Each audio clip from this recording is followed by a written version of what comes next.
मानवको धरतीको सृष्टि, पृथ्वीको सृष्टि र मानव जातिको उत्पत्तिदेखि सबै युगहरूमध्ये आजको युग सबभन्दा बढी विकसित युग हो, अगाडि बढेको युग हो, सुविधा सम्पन्न युग हो र यो सबभन्दा महत्त्वपूर्ण युगको रूपमा आएको छ।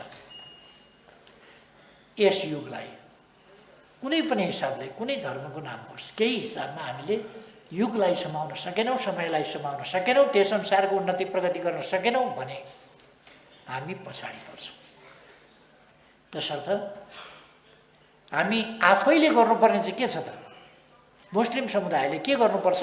इत्तेहाद सङ्गठनले, मुस्लिम समुदायले आफूले गर्नुपर्ने कामहरूको सन्दर्भमा सामाजिक जागरणको क्षेत्रमा तपाईँहरूका जिल्ला कमिटीको काम के भन्दा एउटा महत्त्वपूर्ण काम मुस्लिम समुदायमा समसामयिक जागरण ल्याउने काम।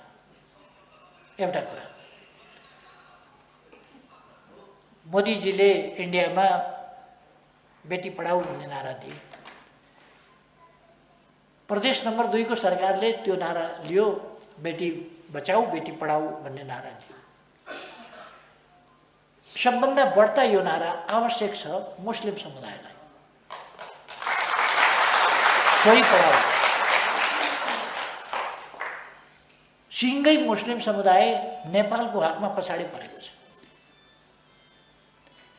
नेपालको हकमा मुस्लिम समुदाय पछाडि परेको छ र मुस्लिम समुदाय अगाडि बढ्न जरुरी छ। अरू सरह अगाडि बढ्नु पर्दछ र अरूभन्दा अगाडि बढ्न नपाइने भन्ने कुरा पनि छैन। अरूभन्दा अगाडि पनि बढ्न पाइन्छ, बढ्नुपर्छ।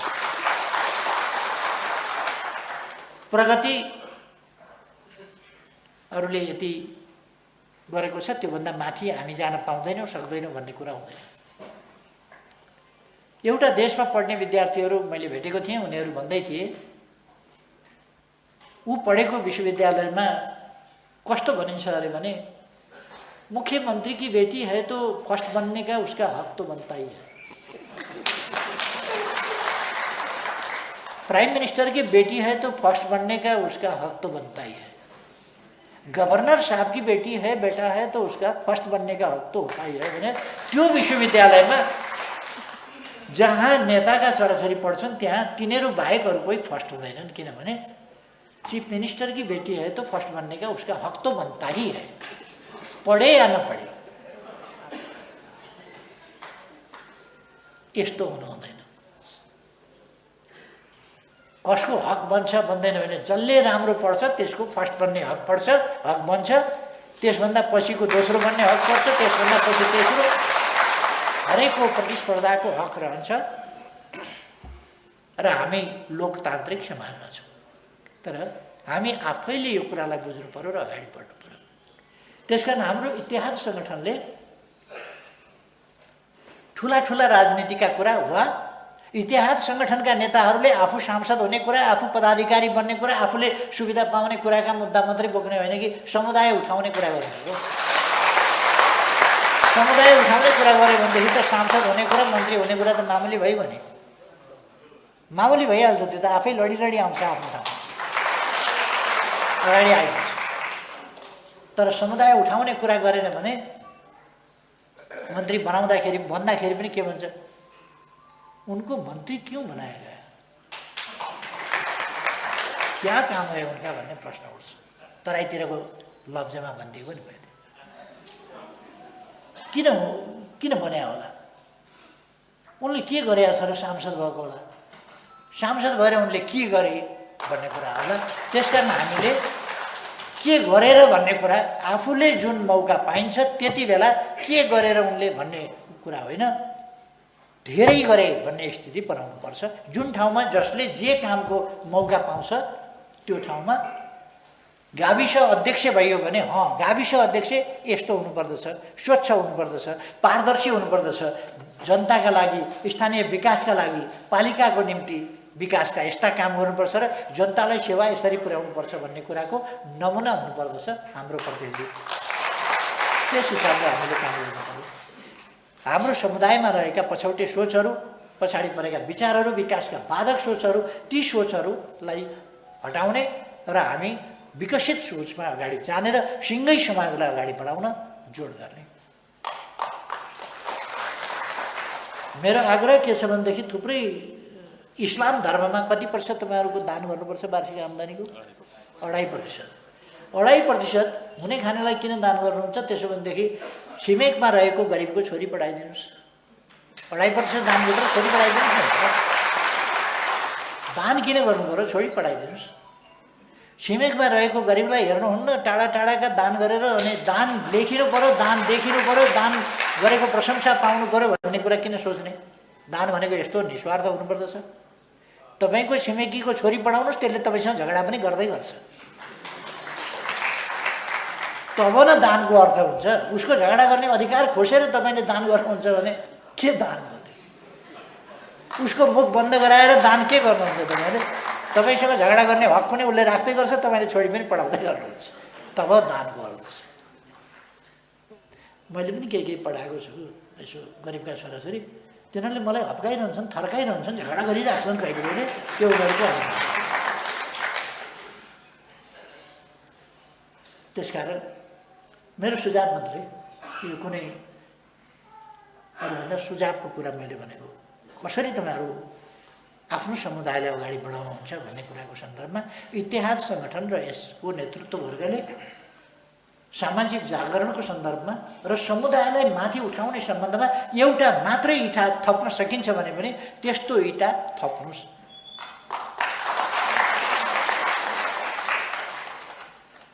तपाईँले भोज लगाएर दान गर्नुभयो भने भोजको के अर्थ हुन्छ? तपाईँ कहाँ साधारणतया भन्ने हो भने गरिबहरू त्यस भोजमा आउन पनि पाउँदैन। धनी धनी मान्छे आउने हो भोजमा त। जसले निमन्त्रणा प्राप्त गर्न लायक छ त्यसलाई निमन्त्रणा गर्नुहुन्छ तपाईँ, लायक ठानिएकालाई। अनि भोक नामले त त्यहाँ भोजमा आउन साधारणतया पाउँदैन, धनीले नै आउने हो, सम्भ्रान्तले आउने हो। त्यसकारण त्योभन्दा भोजमा खर्च गर्ने भन्दा एउटा मान्छेको भए पनि जिन्दगी सुधार्ने काममा, उसको उत्थान हुने काममा, उसले मुस्लिम समुदायका लागि भोलि पनि भविष्यमा पनि केही काम गर्न सकोस्, मुस्लिम समुदायको एउटा स्टार बन्न सकोस्, तपाईँले गरेको सानो सहयोगले एउटा स्टार उत्पादन गर्न सकोस्, एउटा साइन्टिस्ट उत्पादन गर्न सकोस्, एउटा असाधारण डाक्टर उत्पादन गर्न सकोस्, एउटा शल्यक्रिया गर्ने चिकित्सक उत्पादन गर्न सकोस्, एउटा हार्टको डाक्टर उत्पादन गर्न सकोस्, एउटा गाइनाको गर्न सकोस्, एउटा किडनीको गर्न सकोस्, लङ्सको गर्न सकोस्, जसले मर्न लागेको मान्छेलाई बचाएर पुनः जीवन दियोस्। तपाईँले गरेको सानो सहयोगले उसले समाजलाई नै परिवर्तन गर्ने खालको एउटा सन्देश दिइरहेको हुन्छ। अर्को म यहाँहरूलाई के भन्न चाहन्छु भने मुस्लिम इतिहाद सङ्गठन सामाजिक सद्भावका लागि हो, सामाजिक विद्वेषका लागि, साम्प्रदायिक विद्वेषका लागि होइन, सामाजिक सद्भावका लागि। सबै आस्थाहरू, सबै विश्वासहरू, सबै धार्मिक समुदायहरू वा सबै प्रकारका विविधताहरू प्रति सहिष्णु भाव राख्दछौँ। हामी सबैलाई आफ्नो दाजुभाइ दिदीबहिनी ठान्दछौँ र त्यसै अनुसार हामी दाजुभाइ दिदीबहिनीको रूपमा यो धरती साझा धरती हो, हामी सबैको मिलेर बस्नुपर्दछ।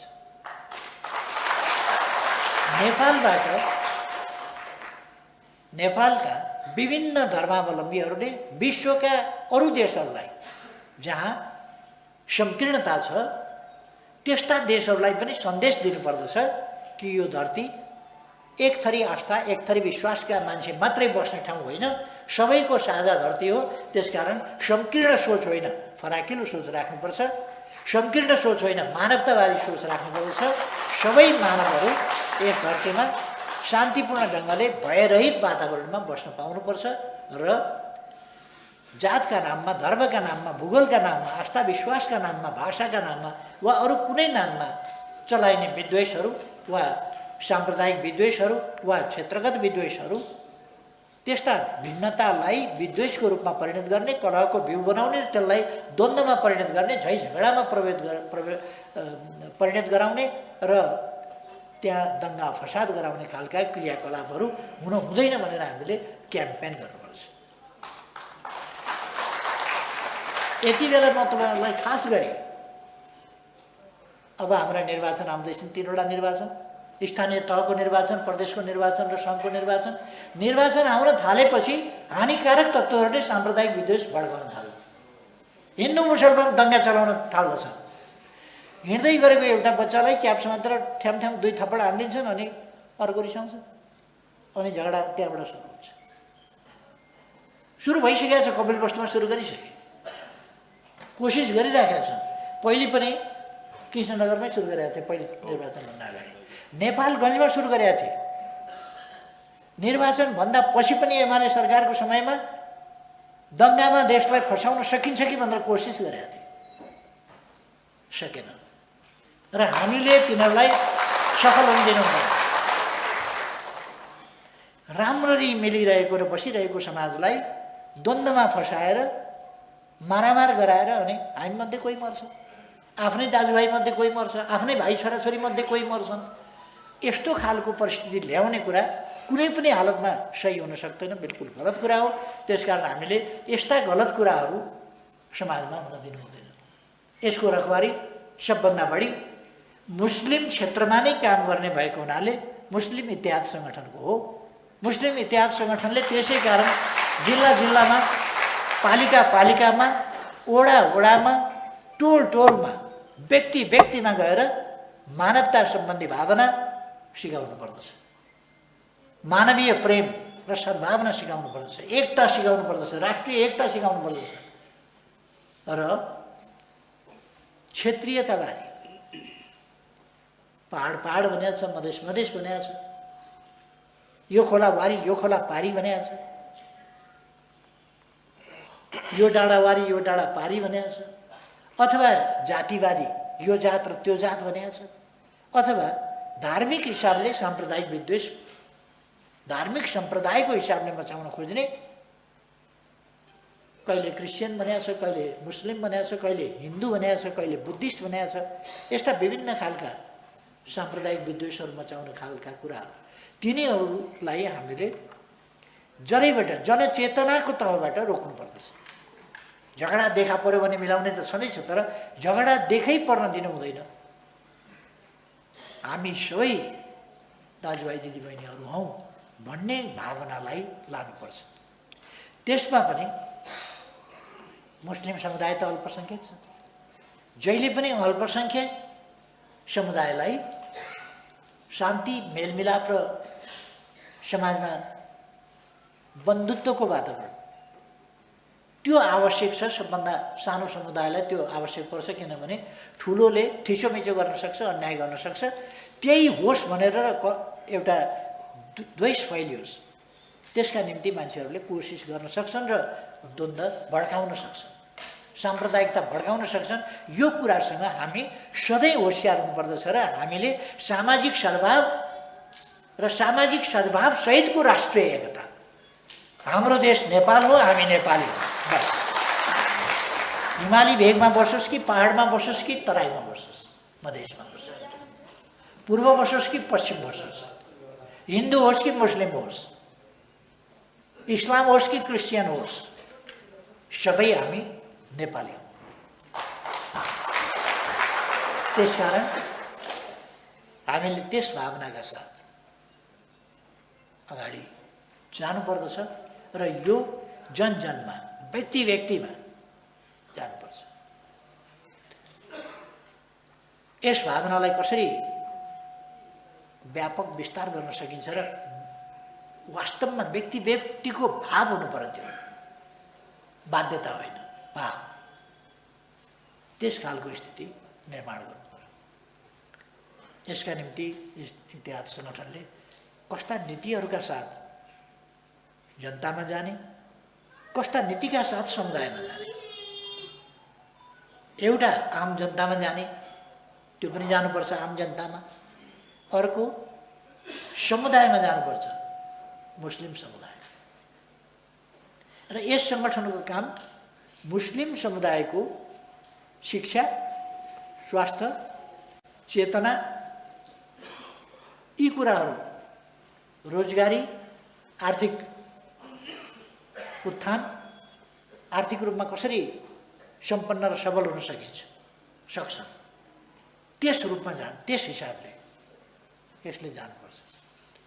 मुस्लिम समुदायका लागि मुस्लिम आयोग छ, त्यस मार्फत मुस्लिमहरूका हक हित भनेको नारा लाउने हकको मात्रै कुरा गरेर केही अर्थ छैन।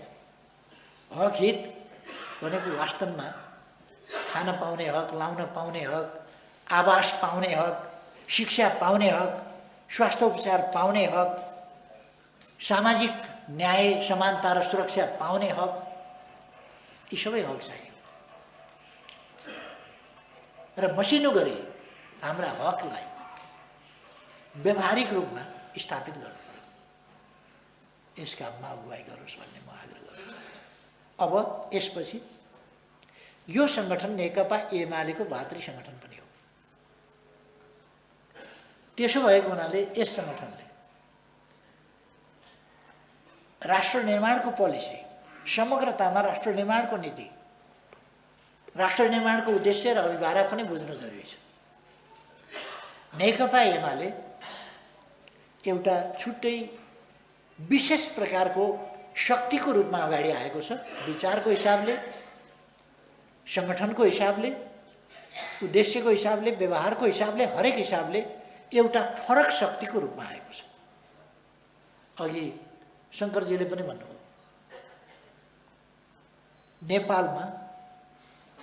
नेपाललाई ठिक ढङ्गले अगाडि बढाउन, यसको राष्ट्रियताको रक्षा र सम्वर्धन गर्न, यहाँ लोकतन्त्रको रक्षा र सम्वर्धन गर्न, यहाँ विकासको नायकत्व लिन, यी सबै कामका लागि एउटा मजबुत राष्ट्रिय शक्ति चाहिएको छ।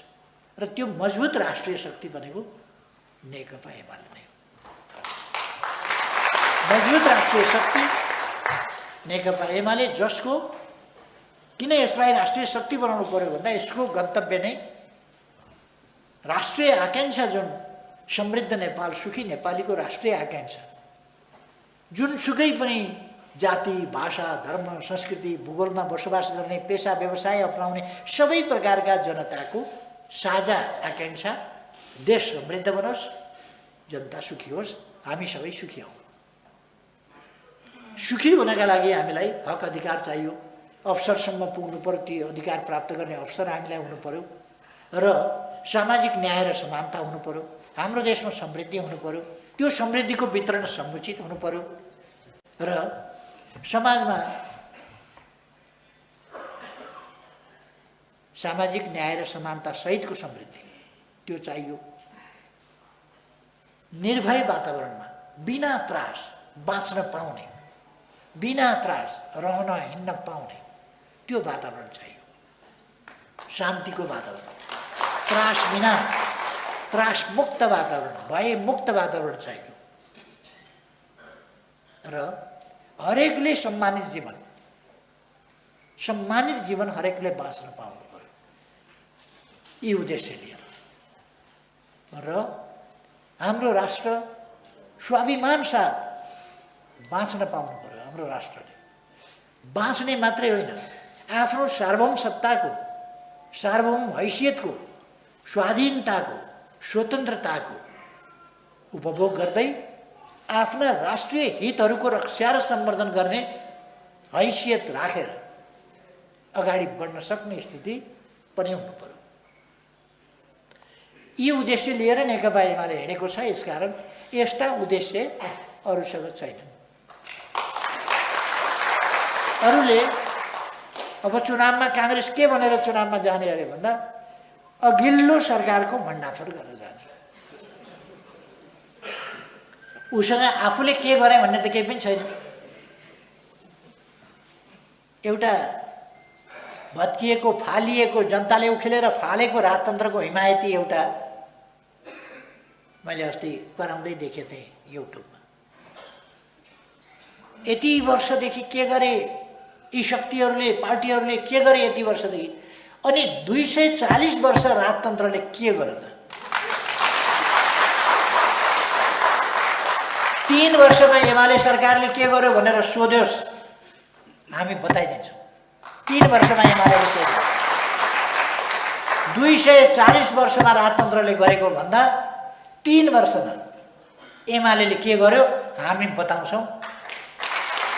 यिनीहरूले 240 वर्षमा के गरे, अनि त्यही थोत्रो राजतन्त्रको वकालत गर्दै फेरि भन्छ ती राजनीतिक दलहरूले यति वर्षमा के गरे। राजनीतिक दलहरूले त यति वर्षमा केही गर्नै पाएनन् भने हुन्छ। 65 सम्म राजतन्त्रै रह्यो। त्यही बिचमा एकातिर राजाको बुट, लाठी गोली बन्दुक, अर्कातिर माओवादीको लुट, लाठी गोली बन्दुक, त्यही झोल्नु परेन। त्यसपछि अहिलेसम्म पनि माओवादीले पिरोल्न छोडेकै छैन। ल्याइयो मिलाएर अलिक सच्याउन सकिन्छ कि प्रचण्डलाई भनेर ल्याइयो। मैले पहिले पनि भने ड्रामका ड्राम पानी खर्च भयो, डल्लाका डल्ला साबुन खर्च भयो, धुँदा धुँदा हिन्दीमा एउटा फिल्मी गीत छ, राम तेरी गङ्गा मैली पापियों के पाप देते देते। हाम्रो पनि बागमती नै मैलियो। माओवादीलाई पखाल्दा पखाल्दा साबुन लाउँदा ल्याएर यहाँ घरैमा ल्याएर पनि कोसिस गरियो, तर अन्तिममा एउटा स्यालले एउटा निलो कपडा रङ्गाउने रङको भाँडामा खसेछ।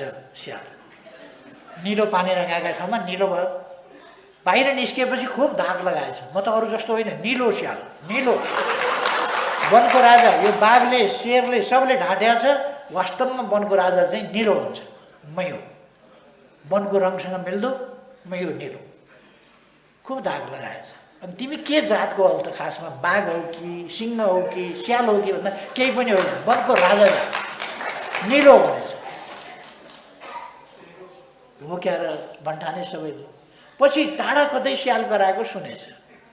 एउटा स्याल कराएपछि, स्यालको जात जहाँसुकै होस्, एउटा स्याल कराएपछि सुनेपछि त्यो स्यालले ठ्याक्कै ठाडो घाँटी लगाएर कराउनुपर्छ। एउटा कराउनु चाहिँ कराउनु। माओवादीलाई पनि हामीले त्यसै गरेर निलै स्याल हो कि भनेको पर्ने बित्तिकै त उसले त ठाडो घाँटी लगाएर कराइहाल्यो, खुट्टा बाहिर नि। मैले अरूलाई भनेको होइन, यो प्रचण्डलाई भनेको है। प्रचण्ड युवाहरूले त देश बनाउनका लागि, देशमा जनवाद ल्याउनका लागि, राम्रा सुखका दिन ल्याउनका लागि, जनवादी शासन समाजवाद आउँछ भन्नका लागि ती देखाएका सपनाहरू तपाईँहरूले हेर्नुभएको छैन होला। एउटा पटका हुन्छ, त्यो पटका बेलुका राति पड्काइन्छ। राति पड्काएपछि त्यो पटका माथि गएर सुइँ यहाँबाट जान्छ, माथि गएर फुट्छ। फुटेपछि त्यो कस्तो चित्र देखाउनुपर्छ त्यसले चित्र देखाउँछ। यसो मुस्कुराएको मान्छे देखाउनुपर्छ भने मुस्कुराएको मान्छे देखाइदिन्छ, फुल देखाउनुपर्छ भने फुल देखाइदिन्छ त्यो पटकाले।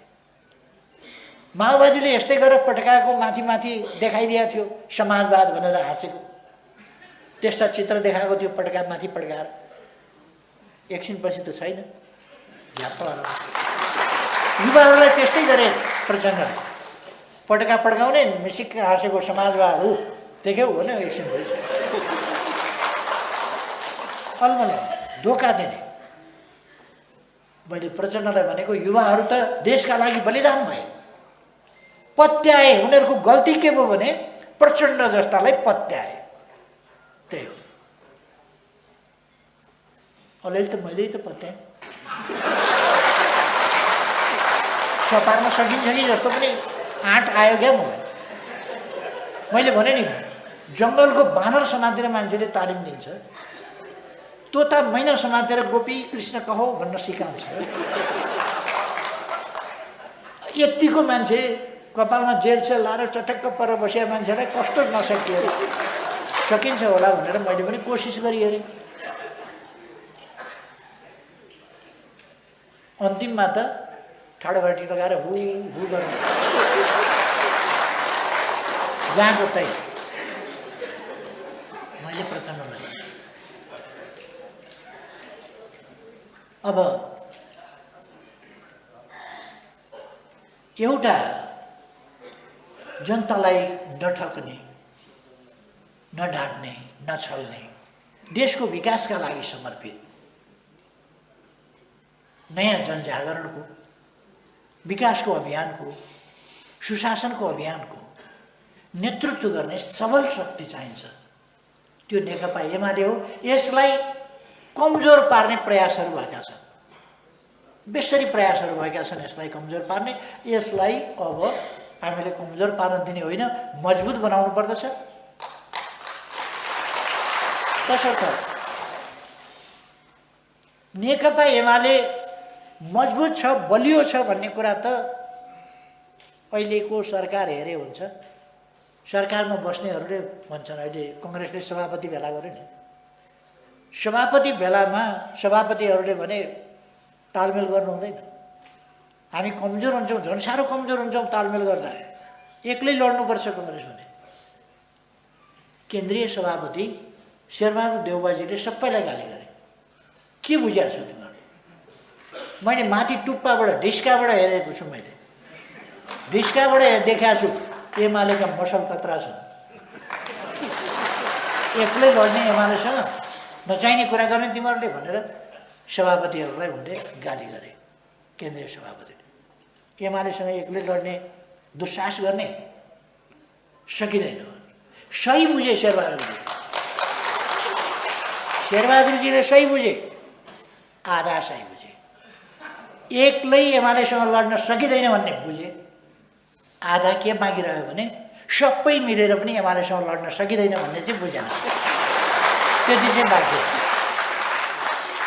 एक्लै त सकिँदैन, सबै मिले पनि सकिँदैन। 5 वटाले पुग्दैन भने दर्ता भएका जति सबै दल साथै लिएर गए पनि हुन्छ। निर्वाचन आयोगमा दर्ता भएका छन् नि अहिले चुनावका लागि, कतिवटा 100 वटा जति पुगेर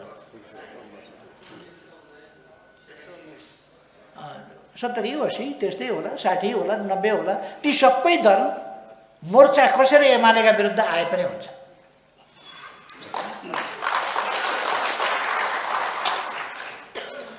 म युवा हुँदाखेरि हलो जोत्थेँ। त्यो हलोमा चाहिँ त्यो झारपातहरू कहिले कहिले त्यो उसको खेतीको बेला झारपातहरू खुब हलोमा आएर चाहिँ चल्लै नदिनेहरूलाई हलोलाई अलिकति उचाल्नुपर्छ। झारपात त्यो लागेको हुन्छ, त्यसलाई हाम्रो भाषामा चाहिँ लुडी भन्छ। त्यसलाई लात्तले बेसेर दिनुपर्छ। त्यस्ता हलमा ल्याउने त्यो हलोमा आइलाग्ने लुडीहरूलाई हलो अलिकति उठाएर लात्तले दिएर अगाडि बढ्नु, अनि फेरि जोत्नुपर्छ। हाम्रो तरिका त्यही हो। यिनीहरूको मोर्चा भनेको त्यस्तै हो, त्यो हलोमा लाग्ने लुडी जस्तो झारपातहरूको।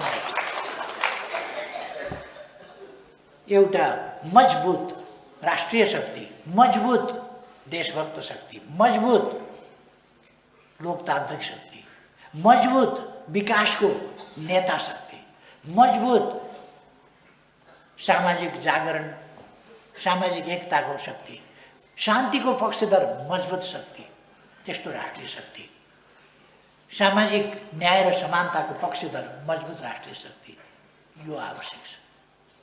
यो नेकपा एमाले हो। यसलाई त्यसै गरी हामीले आगामी दिनमा स्थानीय तहको निर्वाचन अब आइसक्यो। साथीहरू लाग्नुहोस्, खट्नुहोस्। साथीहरूलाई शुभकामना छ। तपाईँहरू पनि जनप्रतिनिधिमा सिफारिस हुनुहोस्, छानिनुहोस्, जनताले तपाईँहरूलाई चुनुन्, तपाईँहरू जनप्रतिनिधि हुनुहोस्। तर अस्वस्थ लडाइँ नगर्नुहोस् है। फेरि हुने भनेपछि एकदम अस्वस्थ लडाइँ गरेर मै हुनुपर्छ भनेर एकदम जिद्दी गर्नु हुँदैन। मिलेर हामी हाम्रा कामका श्रेष्ठताबाट, विचारका श्रेष्ठताबाट, व्यवहारको श्रेष्ठताबाट अरू साथीहरूलाई पनि उछिनेर अगाडि जान सक्छौँ, स्वस्थ प्रतिस्पर्धाबाट। त्यसकारण स्वस्थ प्रतिस्पर्धा गरौँ, अस्वस्थ नगरौँ। जिम्मेवारी लिन खोजौँ, तर जिम्मेवारी भनेको पद प्राप्ति मात्रै होइन भन्ने कुरा बुझौँ है। समाजको जागरण गर्ने, उत्थान गर्ने जिम्मेवारी छ। म प्रधानमन्त्री हुँदा मेरो देशमा विकास निर्माणको लहर अगाडि बढाउने जिम्मेवारी थियो। अहिले म प्रधानमन्त्री छैन, जिम्मेवारी छैन, जिम्मेवारी बेसरी छ। अब नेकपा एमालेलाई मजबुत र अपराजयी राष्ट्रिय शक्तिको रूपमा स्थापित गर्ने जिम्मेवारी छ। जनतालाई सचेत गर्ने, सङ्गठित गर्ने जिम्मेवारी छ। जनतालाई परिचालित गर्ने जिम्मेवारी छ र जनताको साथ लिएर देश बनाउने कामको अगुवाई गर्ने जिम्मेवारी छ। त्यसकारण कुनै ठाउँमा कुनै पदमा भइएन भने जिम्मेवारी हुँदैन भन्ने होइन, जिम्मेवारी जहाँ रहे पनि जिम्मेवारी रहन्छ। अर्को कुरा, मोहनदास करमचन्द गान्धी कुनै पदमा थिएन, कुनै पार्टीको अध्यक्ष होइन, कुनै सेनाको सेनापति होइन, कुनै सरकारको राष्ट्रपति प्रधानमन्त्री होइन। तर कुनै राष्ट्रपति प्रधानमन्त्री भन्दा अहिले यदि भारतको राष्ट्रपतिको नाम के हो भने सबैलाई आउँदैन होला। महात्मा गान्धी भन्ने बित्तिकै सबैले सुनेको छ, सबैले जानेको छ। सबैले कस्तो थिए महात्मा गान्धी भन्ने पनि आफ्नो हजुरबाको आकृति थाहा छ कि छैन, सम्झना छ कि छैन। महात्मा गान्धी यसो अलिअलि निहुरिएको, एउटा लौरो टेकेको, पातलो पातलो धोती लगाएको बुढो, सबैले सम्झिहाल्छ महात्मा गान्धी भन्ने बित्तिकै यस्तो थियो। मोहनदास करमचन्द गान्धी भन्ने। त्यसकारण सत्ता पावरले मात्रै होइन, विचारले मान्छेलाई बनाउँछ। त्यसकारण हामी मोहम्मद भनौँ या अरू कुन पदमा थिए त? प्रधानमन्त्री, राष्ट्रपति के थिए? त्यस्तो होइन, तर चिन्तक थिए। त्यसकारण उनको चिन्तनले ठुलो परिवर्तन समाजमा ल्यायो। त्यसर्थ हामीले चिन्तनमा जोड दिनुपर्छ, ध्यानमा जोड दिनुपर्छ, विचारमा जोड दिनुपर्छ र त्यसलाई व्यवहारमा कार्यान्वयन गर्ने कुरामा जोड दिनुपर्छ। अब म धेरै समय नलिउँ। निर्वाचन आउँदैछ, यस निर्वाचनलाई जनताको पक्षमा पार्नुपर्दछ, देशको पक्षमा पार्नुपर्दछ, एमालेको पक्षमा पार्नुपर्दछ। यस कामका लागि साथीहरू असाधारण ढङ्गले यति बेला खट्न जरुरी छ। आफ्नो ठाउँमा योजनाबद्ध ढङ्गले खट्न जरुरी छ र त्यसरी खटेर अगाडि जाउँ म आग्रह गर्न चाहन्छु। फेरि एकपल्ट म दोहोऱ्याउन चाहन्छु, इत्तेहाद सङ्गठनको काँधमा ठुलो जिम्मेवारी छ। खास गरी मुस्लिम समुदायको जागरणमा, उत्थानमा, तिनको विकासमा, तिनको समृद्धिमा र राष्ट्रिय विकास र समृद्धिमा मुस्लिम समुदायको ठुलो महत्त्वको भूमिका छ। त्यो भूमिका अपेक्षा गरिन्छ, त्यो मुस्लिम इतिहाद सङ्गठनले पुरा गर्नुपर्छ। मुस्लिम इतिहाद सङ्गठन फेरि एकपल्ट म दोहोऱ्याउँछु, सामाजिक विद्वेषका लागि होइन, सामाजिक सद्भावका लागि बनेको सङ्गठन हो। यसले सामाजिक सद्भाव र राष्ट्रिय एकता यसमा जोड दिँदै अगाडि बढ्नुपर्दछ।